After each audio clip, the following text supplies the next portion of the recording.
नमस्ते। मैं हूं सुरेश कुमार इकलवे और आप देख रहे हैं हिंदुस्तान न्यूज एंड टिप्स। जब भारत सरकार ने एनआरसी और सीए बिल को लागू किया तो भारत की मुस्लिम महिलाओं ने सबसे ज्यादा उत्पात मचाया था। जिन्हें इन शब्दों के मायने भी नहीं पता थे, वे भी खुद को क्रांतिकारी साबित करने में पीछे नहीं थी। कुछ मुट्ठी भर लोगों ने इन महिलाओं को हथियार बनाकर देश को अस्थिर करने की कोशिश की थी और खुद पीछे रहकर यह जताया गया कि भारत की मुस्लिम महिलाएं भी किसी से पीछे नहीं है और वे अपने हक और अस्मिता को लेकर सतर्क भी है और उनमें उसका प्रतिरोध करने की क्षमता भी है। लेकिन भारत में मुस्लिम औरतें कैसे मुस्लिम पुरुषों की गुलाम है, या यूं कह सकते हैं कि अधिकतर कठपुतली की तरह है, इसका अंदाजा 3 इस्लामिक देशों में घट रही घटनाओं पर उनकी चुप्पी से हो जाता है। इससे यह भी साबित होता है कि ये भारत मुस्लिम महिलाएं सिर्फ भारत राजनीति में वोट बैंक के लिए इस्तेमाल होती है। तानाशाही सत्तावादियों के हाथ में सिसकते 3 देश ईरान, अफगानिस्तान और सऊदी अरब में महिलाएं जिस तरह दमन के खिलाफ उठ खड़ी हुई है, वो बताता है कि इन देशों की महिलाओं में अभी भी जिंदा रहने का हौसला बरकरार है। लेकिन भारत की मुस्लिम महिलाएं जो जरा सी बात पर सरकार के खिलाफ कुदान मचाने लगती है, उनकी चुप्पी असहज करने वाली है। असहज इसलिए क्योंकि यह लड़ाई मुस्लिम औरतों के हक और उनके सम्मान की लड़ाई है। ईरान में पिछले 2 हफ्तों से महिलाओं का प्रदर्शन इस बात को जताने के लिए काफी है कि उनका मन पूरी तरह आजाद है और वो घुटकर रहने के लिए तैयार नहीं है, भले ही तानाशाही शासन व्यवस्था उन्हें गोलियों से छलनी क्यों ना कर दे।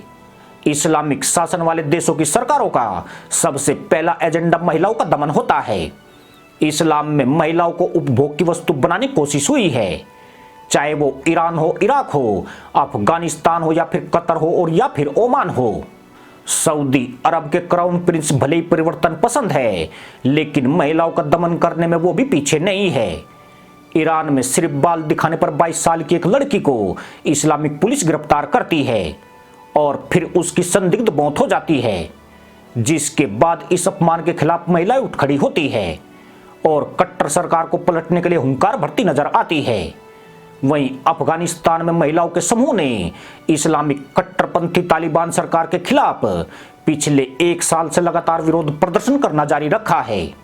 वहां सत्ताधारी कट्टरपंथी उग्रवादी समूह तालिबान महिलाओं को 2 दर्जे का नागरिक समझता है और महिलाओं के खिलाफ इतने नियम बनाए गए हैं कि उनके लिए हर एक कदम रखना बारूद के ढेर पर पैर रखने के बराबर होता है। महिलाओं के अधिकारों को कुचलना तालिबान के आतंकियों का सबसे प्रमुख काम है। इस्लामिक देशों में भले ही महिलाएं अपनी आवाज उठा रही है, लेकिन उन्हें पता है कि उनकी आवाज अकेली है और उनकी आवाज को दुनिया का साथ नहीं मिलेगा।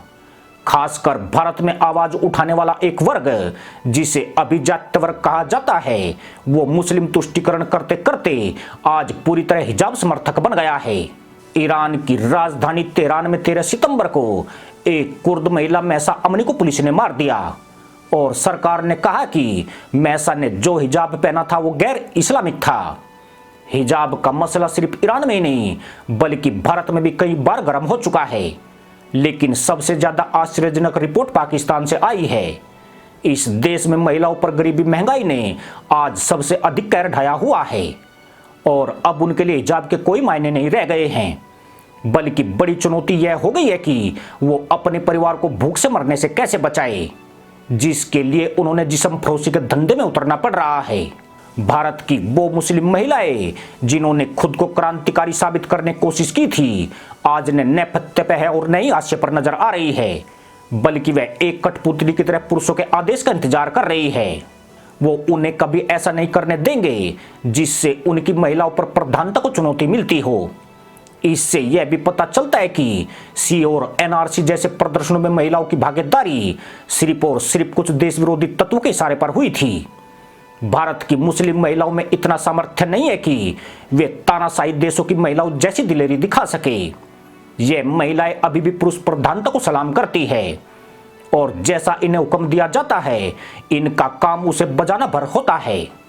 वोट बैंक की राजनीति के तहत सबसे पहले लंबी लाइन में खड़े होकर आधार कार्ड दिखा देने से इन महिलाओं की एकजुटता प्रदर्शित नहीं होती है। बल्कि इससे पता लगता है कि वे सत्ता परिवर्तन करने नहीं आई है, बल्कि पुरुषों का हुक्म बजाने अग्रिम पंक्ति में खड़ी हुई है। अगर यह सब गलत है तो उन्हें भी ईरान अफगानिस्तान की महिलाओं की आवाज मजबूत करने के लिए आज अपना दम दिखाने की जरूरत है। अगर ये नहीं कर सकते तो इस देश में नारीवादी होने का ढिंडोरा पीटना छोड़कर देश की बदनामी से भी परहेज करें। इसी के साथ अनुमति दोस्तों, जय जवान जय किसान जय हिंद, वंदे मातरम।